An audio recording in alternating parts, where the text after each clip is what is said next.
Islam in Africa, one of the continent's main religions. Islam arrived early to Africa in the 7th century. By the 11th century, Islam had spread across North Africa and also to parts of the East and West. In this program, we look at how Islam took hold in Africa and how it assumed a uniquely African guise, and how the powerful Islamic dynasties of the Berbers in North Africa created empires that stretched across the continent and extended as far as Europe.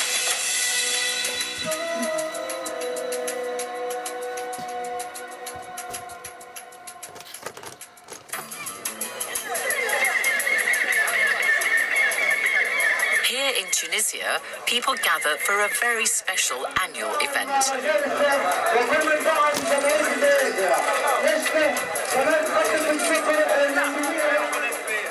Hunting with birds, a sport beloved by the Arabs, is popular today across North Africa. The Arabs arrived in Africa in the first half of the 7th century, and their influence is particularly evident across the north of the continent. The Arabs brought their faith, language, and culture. Today, Islam is the dominant religion, and Arabic the main language in the region. ازيك اهلا كيف حالك؟ ممكن ناخذ شكرا. So this is the yeah. He wants me to dance with it. You know, the Falcon Festival here at Al Hawaria in northeastern Tunisia takes place. It takes place just once a year, and these birds actually migrate from Arabia to this part of North Africa in search of food in those mountains there behind me. And the locals really just have this festival. They keep the bird. Well. The locals here keep these birds as a hobby just for a couple of months to train them for this festival. And what they do is they throw a bird and then the falcon is supposed to run after and catch it. And if your falcon does that, then it's done well. But with the falconry, actually, it goes back centuries. The Arabs actually used falcons for hunting, and handling them is a skill which is just handed down from generation to generation. But you'll be glad to hear that these falcons, after a couple of months, they are returned, they're freed, they're liberated, and they go back to their home in Arabia.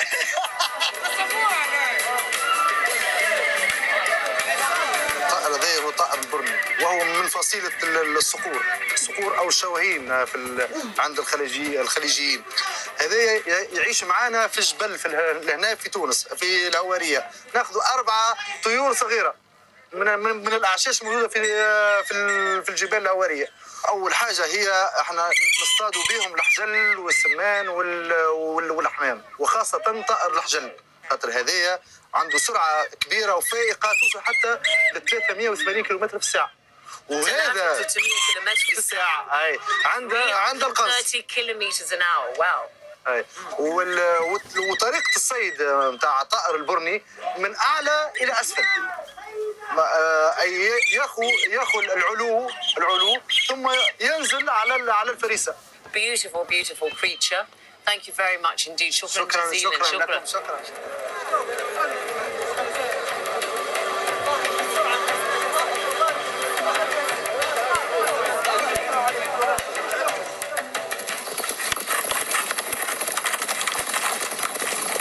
Make my way from the festival in Hawaria and head to the capital, Tunis, to see another example of North Africa's Arab heritage.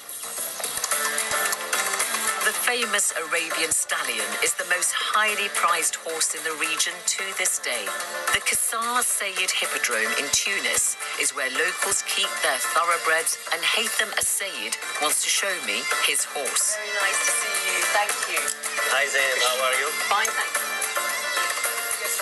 So, Haytham, thank you so much for showing me your beautiful horse. This is the Arabian breed. What makes it so special, and why was it significant historically? Well, the Arabian breed is very special because the Arabian horse adapts itself to our climate, which is the whole North Africa, where the heat is extreme and they can survive very well on it, even on little water. They have plenty of stamina. This is the reason why they were used for the big conquests, historically speaking. They have plenty of speed as well. This is why we raised them in Tunisia. And as a breed, in general, they are smart, they are intelligent, and with plenty of character. I haven't ridden a horse for many, many years. I think I'll leave it to you or somebody else to show us just what this horse can do. Thank you so much. Are you going to help me get off now? The Arabian stallion was amongst the most treasured of the animals that the Arabs brought with them to Africa. The Arabs' intention was to spread their Muslim faith, and one of the first places they set their sights on was Egypt. The Arabs came to Egypt very early in the history of Islam. An Arab commander called Amr ibn al-As arrived in the country with a small army around 640. This is the site of the oldest mosque in Egypt. It's called Amr ibn al-As after the brilliant Arab general who conquered Egypt and brought Islam to the country. The mosque is situated in Fustat, the new capital he established for Egypt, and is part of modern-day Cairo. The present mosque dates back from the late 18th century and is built in a style which reflects the simplicity of the original mosque. The conversion of the Egyptians to Islam was gradual. I meet Dr. Abdelbaki Al-Sayed, an Islamic scholar inside Egypt's famous Al-Azhar Mosque in Cairo. He told me that Amr ibn al-As completed his conquest through a peace agreement with the Egyptians. كان هناك رؤية وبعد كبير جدا من عمرو بن العاص أن يتعامل مع المصريين بطريقة اللين بطريقة التسامح وهذا ما جعل الأقباط كلهم إلا قليل منهم يتحالفون مع عمرو بن العاص واستخبار الإسلام بكل ترحاب. He didn't just bring Islam with him, he also introduced Arabness to Egypt, didn't he? لكن بدأ يعلم الناس الحوار في المسجد كان بيتم باللغة العربية، تلاوة القرآن كان بيتم باللغة العربية، التحول إلى اللغة العربية لم يأخذ وقتا طويلا. After penetrating Egypt, the Arabs decided to attack the Christian Nubians in northern Sudan, who by now had been Christian for hundreds of years. The Arabs went to the town of Old Dongola and destroyed the cathedral there, so that today all you can see are just ruins of some early churches. Professor Yusuf Fadil is one of Sudan's foremost experts on the arrival of Islam, and he explains how a truce known as a Pact was struck between the Nubians and the Arabs. The first contact between Islam and the Sudan was 651 AD. Now, no sooner has Islam spread in Egypt than the Nubians here began to make skirmishes on the southern part of Egypt, sort of defending or coming to the assistance of their Christian brothers there. And that caused some annoyance.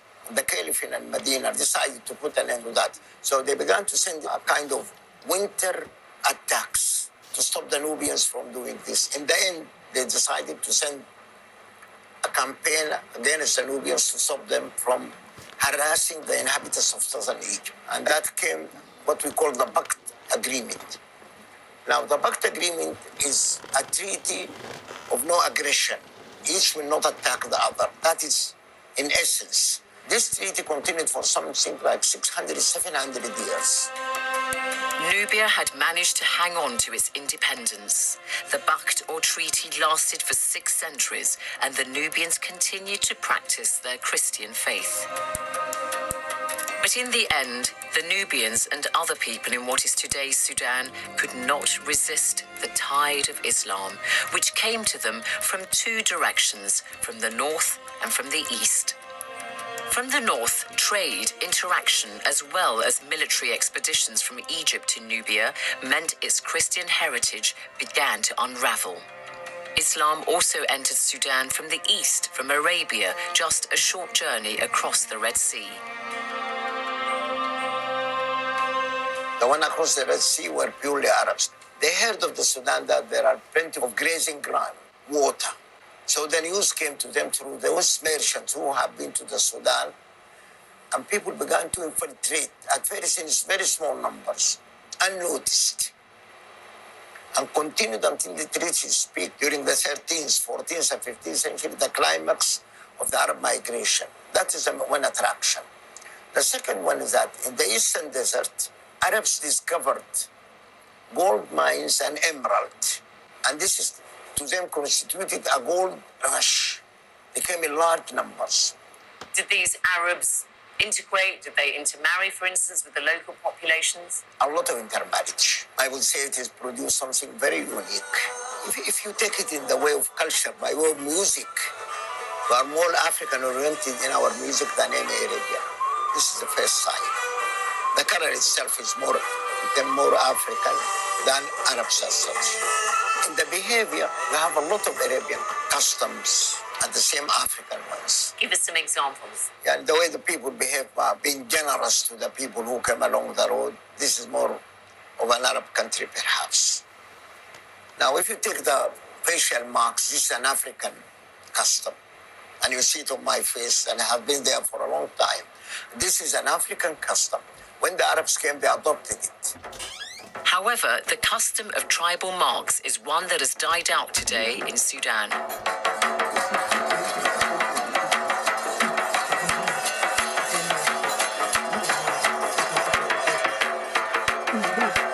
As in many other parts of Africa, Islam in Sudan took on a distinctly Sufi or mystic identity infused with local color, music, and dance.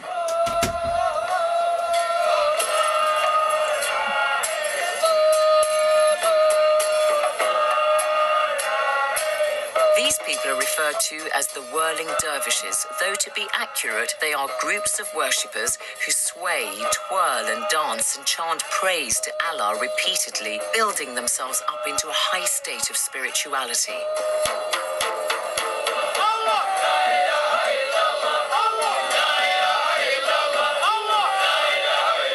They congregate every Friday in a suburb of the capital, Khartoum.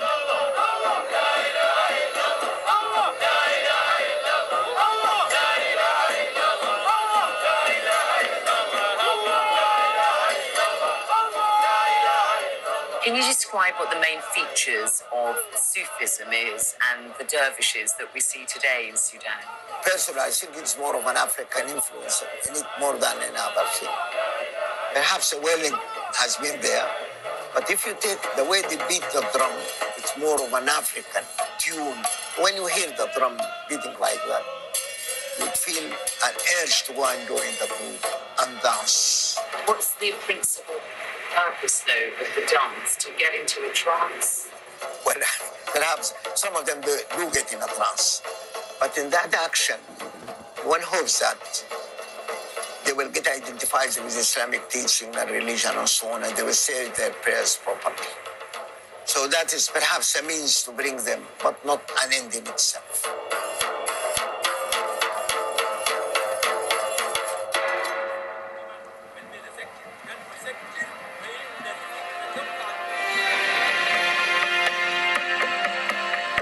Let's now turn to the powerful Islamic dynasties that became established in North Africa. It was another Arab general, Uqba ibn Nafi', who swept across North Africa and introduced Islam to this part of the continent. He was the nephew of Amr ibn al-As, who brought Islam to Egypt. Uqba ibn Nafi' first arrived in North Africa around 644. He defeated the Berbers, who followed their traditional religions or were Jewish or Christian. Their conversion to Islam took place over a period of time. The legacy of Uqba ibn Nafi' is still evident today in the region, for instance in the town of Kairouan in northern Tunisia. Uqba ibn Nafi' brought with him many Muslims from Arabia, the early followers of the Prophet Muhammad. They settled and died in their new home in Kairouan. This is the tomb of Abu Zama' al-Balawi, one of the companions of the Prophet Muhammad. Now, al-Balawi actually died about 40 kilometers from Kairouan, but he was brought here for burial. And local legend has it that buried with him are 3 hairs belonging to the Prophet Muhammad that apparently he always kept with him. The 7th century marked the start of a golden age in Kairouan. There were amenities and services. And when, for instance, the inhabitants of Kairouan suffered from water shortages, the authorities here built reservoirs like this one behind me. The water was brought in via aqueducts from the hills west of Kairouan into the reservoirs. The water system built so many centuries ago is still very clear to see, and one can only marvel at the sophistication of its engineering.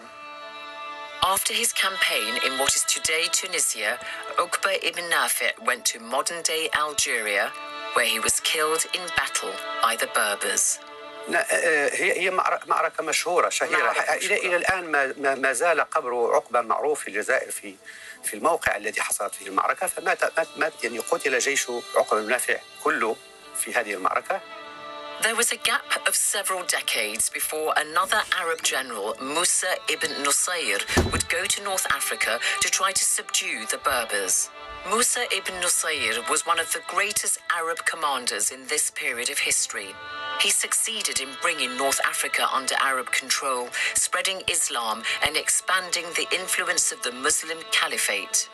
نعم، موسى بن نصير يعني واصل في الحقيقة مشروع بناء الخلافة في هذه الفترة. تبين جليا بأن هذه القطعة من شمال إفريقيا تميزت بنوع من المقاومة. ابن خلدون المؤرخ الكبير يقول بأن البربر ارتدوا 40 مرة، يعني يسلمون ثم يرتدون. فقد لا يكون هذا صحيحا من حيث الرقم، ولكنه صحيح من حيث مقاومة الاحتلال ولكن قبول قيم الدين الجديد. فموسى بن نصير قدم وفي خطته استمالة المغاربة وتشجيع المبادرات الفردية في نشر الإسلام. However, there were some Berbers who wanted neither Arab rule nor Islam, like the legendary Berber queen known as Kahina, or Kahina as the Arabs call her. Her name means priestess or soothsayer. She led the resistance to the Arabs and their religion. Kahina was believed to have been born in the early 7th century and has attained mythical status as a heroine for all the people of North Africa today. Moroccan historian Professor Nuhi Al-Wafi is a Berber or Amazigh, as they prefer to be called. الكاهنة كانت أميرة في قومها أو كانت زعيمة في قبيلتها التي كانت في منطقة الأوراس، وهي في الجزء الشرقي من الجزائر في منطقة سوق هراس الحالي. فكانت توصف ببعد النظر وتوصف بأنها تقرأ الغيب، ولذلك تنبأت لما رأت مقدم العرب تنبأت بأن مستقبلا سيئا ينتظر المنطقة، وتنبأت بأنها ستقتل على يدهم. As she predicted, Kahina was killed by the Arabs for refusing to accept Islam, but she urged her 2 sons to convert in order to survive. This was the stronghold of Queen Kahina, the Ores Mountains of eastern Algeria. You can just imagine her using her knowledge of the terrain to attack the invading Arabs.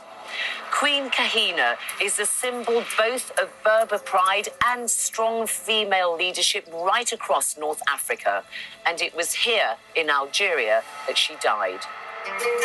Kahina's stand against Islam may have been brave, but in the end, her resistance to the Islamization of the Berbers proved futile. But the introduction of Islam was often peaceful. By the end of the 7th century, a holy man from Mecca called Moulay Idris took refuge in the old Roman town of Volubilis in modern-day northern Morocco after experiencing problems in Mecca. Moulay Idris so impressed the Berbers with his piety that they made him their leader. He had children with a Berber woman called Kenza and gave his name to a new dynasty, the Idrisites.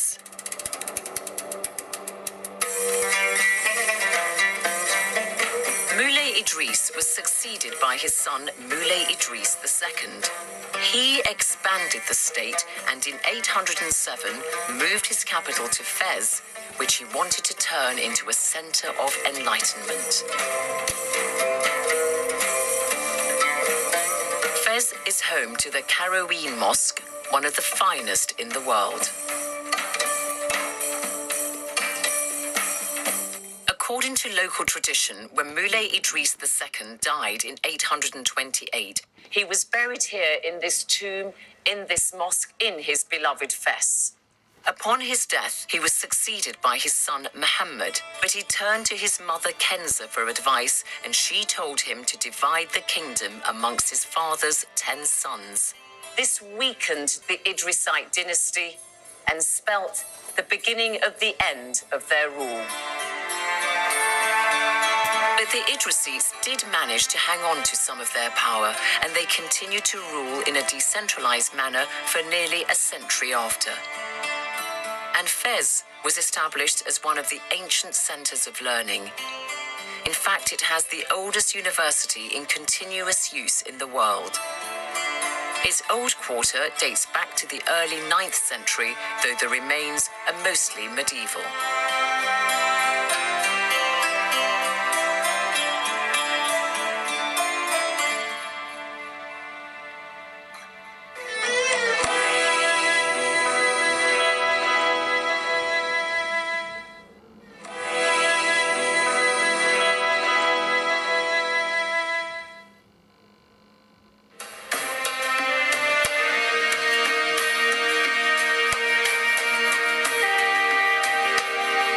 North Africa, with Kairouan in Tunisia as its capital, was very much part of the Islamic world, and there followed a period of history in which a succession of dynasties ruled one after the other. Some were North African, others from Arabia and what we now call the Middle East. Here are some of the most important dynasties.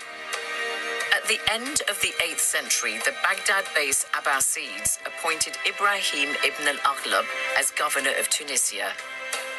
He founded the Aghlabid royal family, which ruled on behalf of Baghdad in North Africa. Then from Kabylie in central Algeria, a new dynasty emerged, the Fatimids. They followed the minority Shia sect, not the Sunni or mainstream form of Islam that most people adhere to in Africa. The Fatimids conquered North Africa, and a year later, their leader Abdullah declared a caliphate in modern-day Tunisia just south of Kairouan.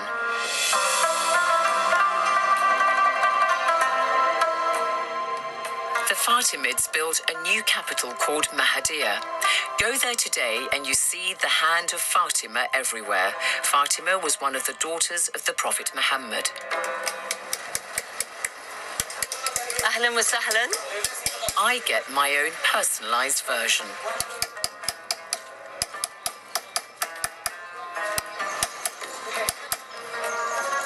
There we are. Abdul Latif engraved my name in Arabic, Zainab Badawi. And that's the hand of Fatima, which will apparently bring me luck.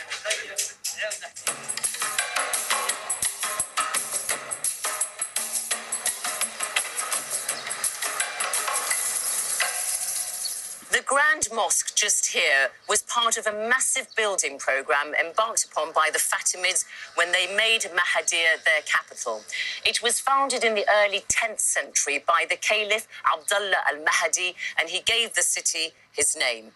The Fatimids chose Mahadiya because of its closeness to the sea, and indeed today it is still one of Tunisia's most attractive ports. Dr. Rida Boussafara is a Tunisian archaeologist and historian. الفاطميون أو العرب بشكل عام كان عددهم قليل وكانوا يمثلون الطبقة الحاكمة في حين أن عموم الناس هم سكان أصليون أي هنالك تنظيم سياسي وتنظيم اجتماعي يعني محكم قبل مجيء العرب فهذه القبائل في معظمها أسلمت لكنها أبقت على عاداتها البربرية القديمة والفاطميون لم يتمكنوا من أخذ الحكم إلا بفضل إعانة بعض القبائل البربرية البربر هم دعامة الحكم وكانوا يعني هم الذين قاموا ببناء المدن وهم كانوا التجار وهم كانوا الحرفيون إذن هم كانوا يمثلون سواد المجتمع في تلك الفترة. After After gaining control of this part of North Africa, the Fatimids next turned their attention to Egypt. They had a strong and disciplined army, and in 969 they conquered Egypt. They built a new capital city, Cairo, and established its famous mosque, Al-Azhar.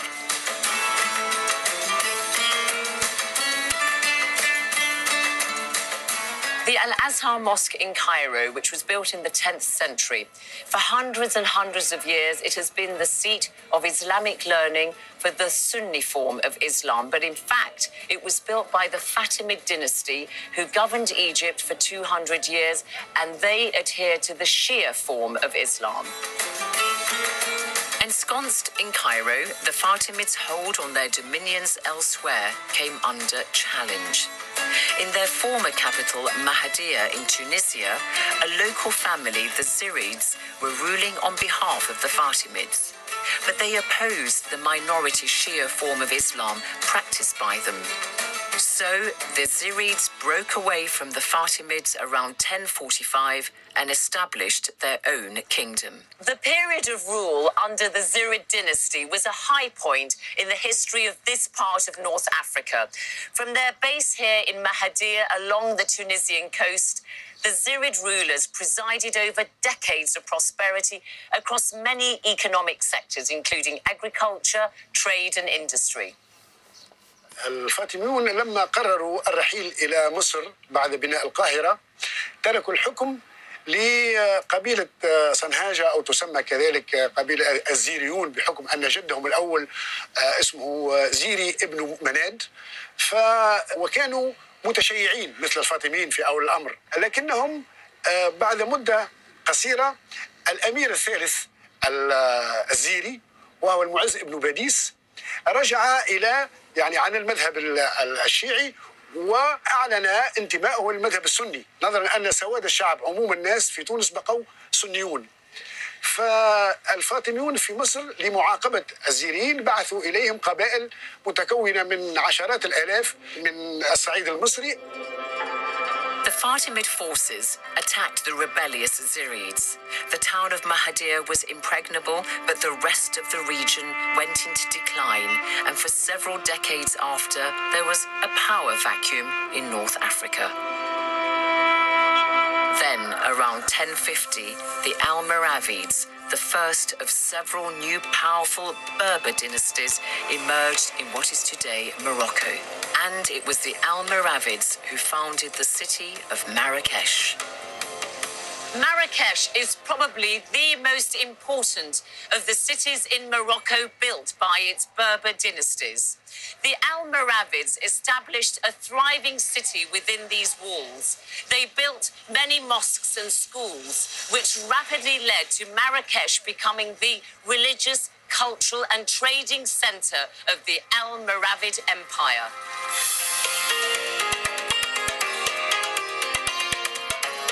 The Almoravid ruler Yusuf ibn Tashfin was a powerful, charismatic man. Under him, the Almoravids seized control of much of Morocco and built an empire. Their power extended far and wide and included territory in modern-day Spain, Algeria, Libya, Mali, Mauritania, and Senegal.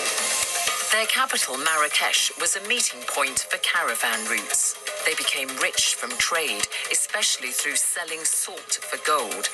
They had so much gold that the Almoravid gold coin was the most trusted currency in the whole of the Mediterranean at this time.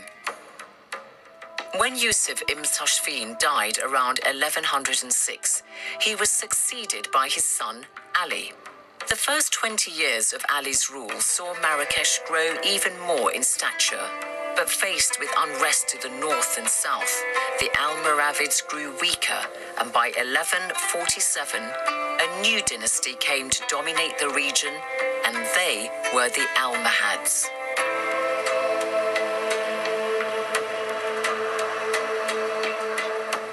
The Almohads, like the Almoravids, were responsible for Islamizing North Africa. Religion was important to them. But the Almohads had a more philosophical, intellectual approach to religion and saw themselves as the chosen ones. To make their mark, the Almohads built the great Kutubia Mosque of Marrakesh alongside the stone remains of an earlier mosque they'd built.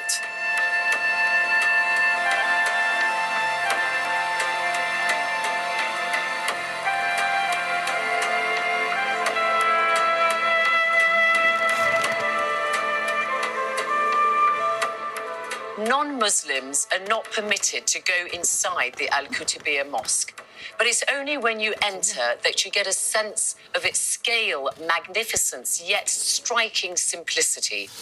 The Al-Kutubiyya Mosque is the most impressive legacy of the Almohad rulers of Morocco. The Almohads' architectural heritage was one of their greatest achievements. They established a new capital on the site where Rabat, Morocco's current capital city, stands. But they also set up efficient government frameworks and coherent taxation systems. They were major patrons of philosophy and therefore helped stimulate new thinking, which later influenced European Renaissance intellectuals. Yusuf Yaqub al-Mansur, to give him his full name, was the third Almohad ruler. He was in power from 1184 to 1199 and was reputedly an accomplished man who wrote beautiful Arabic prose. Walking around the old quarters of the Almohad fortress of Rabat, you can almost feel the presence of the Almohads. By 1250, the power of the Almohads had drained away. By now, the most powerful of the Berber kingdoms was a dynasty known as the Merinids, a nomadic Berber tribe who encouraged the cult of holy men. Their most famous king was Abu al-Hassan, known as the Black Sultan. He ruled his empire with an iron fist, and under him the city of Fez regained its former glory and once more became a center of culture and craftsmanship.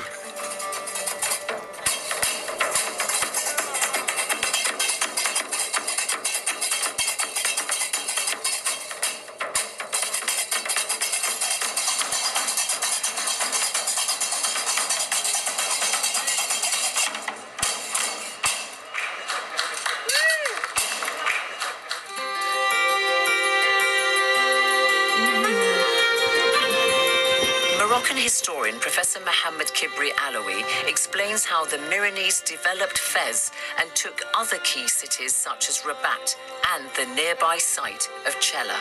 But the site really came into its own with the Sultan from the Merinid dynasty known as the Black Sultan, who built the outside walls and the towers that we see standing today. What do we know about him? À la fin du XIIIe siècle, après l'implantation d'un cimetière royal sous le règne du sultan Abou Youssouf Yaqoub, donc un sultan mérinide. La nécropole royale est établie en partie sur la ville romaine. Et le sultan noir, Abou al-Hassan, a agrandi ce cimetière royal. Et nous avons la date de construction du rempart, la fin des travaux de construction du rempart, qui est donc celle de 1339. Donc travaux qui ont été ordonnés par le sultan noir, Abou al-Hassan, qui a accueilli les dépouilles mortelles de plusieurs sultans et princes de la dynastie mérinide.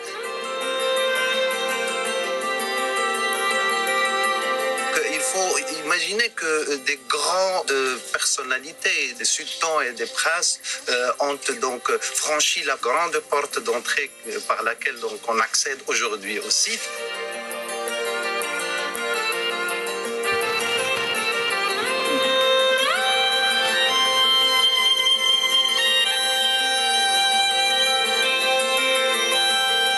Black Sultan Abu al-Hassan was forced to abdicate from power in 1351.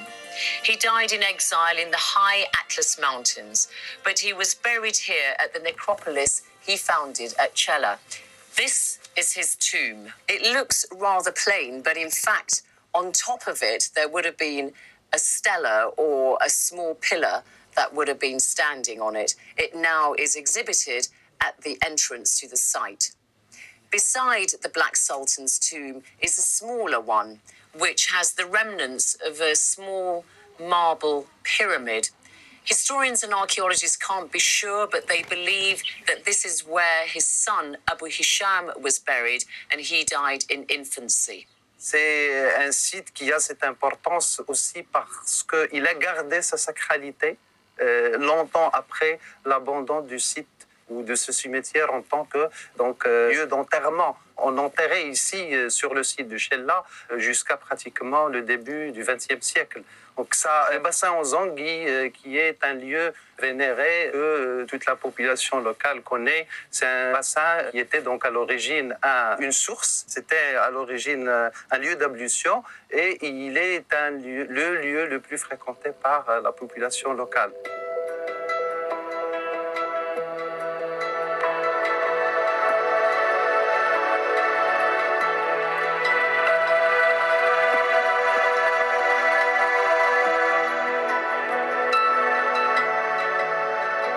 Of eels is still a big attraction too.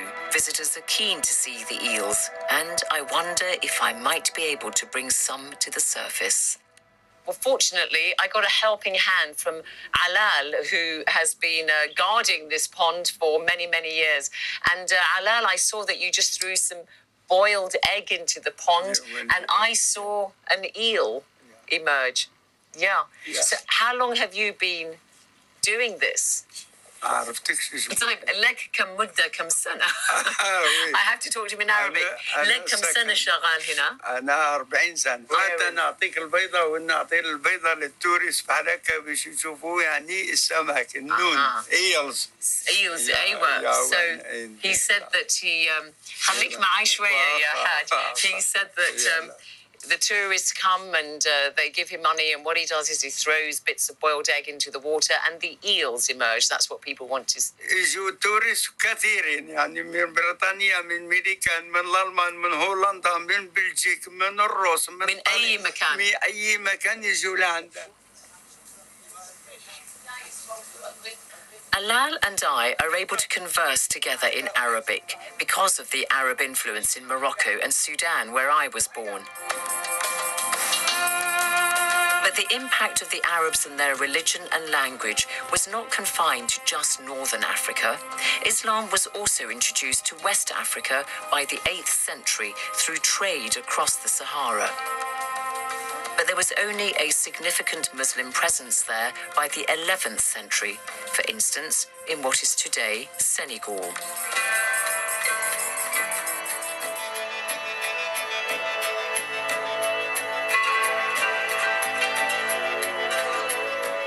Today, nearly all Senegalese are Muslim.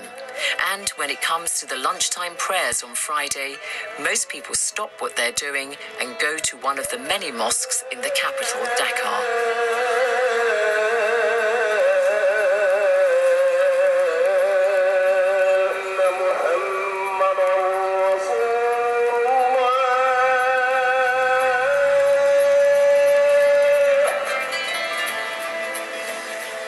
The Grand Mosque is a dominant feature of Dakar. It was built by the late Moroccan king Hassan II.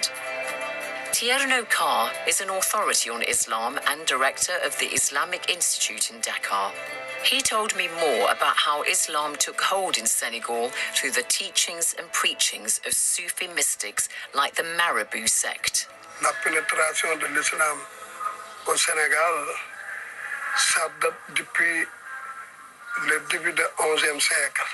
Les musulmans sénégalais ou africains de l'Afrique de l'Ouest ont appris l'islam par des marabouts enseignants.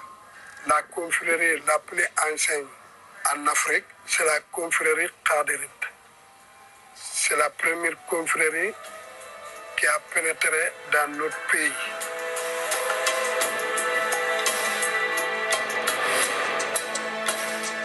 And in East Africa, Islam also has strong and deep roots. The Muslims of what is today Eritrea claim to have some of the earliest Muslim converts on the continent when followers of the Prophet Muhammad fled across the Red Sea from Mecca to the coast of what is today Eritrea. In fact, this small building on the Eritrean coast is claimed by the Eritreans as the first Muslim shrine in Africa, for it's believed to be the site where followers of the Prophet Muhammad prayed when they fled Mecca for Africa in the early 7th century.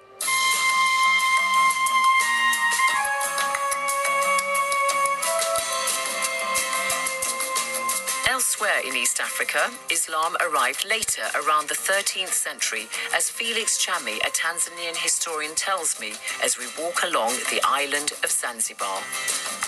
On the coast of East Africa today, we really start from Madagascar in the south, southern Mozambique, going all the way up north to Kenya. If we want, we can extend to southern Somalia. You know, from the Roman time period, we are told there were kings in Tanzania on the coast of East Africa. And these kings had territories in which people were very much free. They were living in a very free kind of life. So influence of Arabs can be traced much back from that of Swahili time period, 1200 AD. Because here now we can see actually Islamic religion being adopted. Since Arabic is the language of the Quran, this meant the Arabic script was used to write the Swahili language that's spoken mostly on the east coast of Africa. The Swahili coastal culture is a fusion of local African, Arab, and Indian influences. For instance, the Swahili language spoken in this part of Africa incorporates many Arabic words and was first written in the Arabic script. These two carpenters in Stone Town, Zanzibar, are chatting away in Swahili while they go about their work. You can make out words of Arabic origin here and there in the conversation. upate angalau kula kazi zetu mpaka utoke. Mtu ajue wewe unaumwa, ajue una matatizo gani, yeye kishakupa kazi patenti yake, basi kisha wewe huna amani hata kidogo. Mtu anataka ukiitia hapa kesho anaitaka achukue. Sasa utachukua vipi kitu hicho kilichokuwa ina kitu hichi? Si kama ni kitu cha. Clearly, the legacy of the Arabs, their religion and language is evident in Africa today, not only in parts of the East and West, but particularly in the North. It would be easy to categorize North Africa as just being part of the Arab world and somehow separate from the rest of Africa. But North Africans share a legacy with millions of people elsewhere on the continent. As we've seen, the powerful Berber dynasties like the Almoravids and the Almohads had deep ties with other Africans. And the fusion of the Arab influence with African culture has given rise to something unique to Africa. I'm left with the thought that Africa surely is the most complex, varied, and diverse of all the world's continents. Its rich culture and heritage mean it has a fascinating and much overlooked history. This series has been guided and inspired throughout by a unique project, the General History of Africa, undertaken by UNESCO on behalf of African nations to bring an African perspective to the continent's history.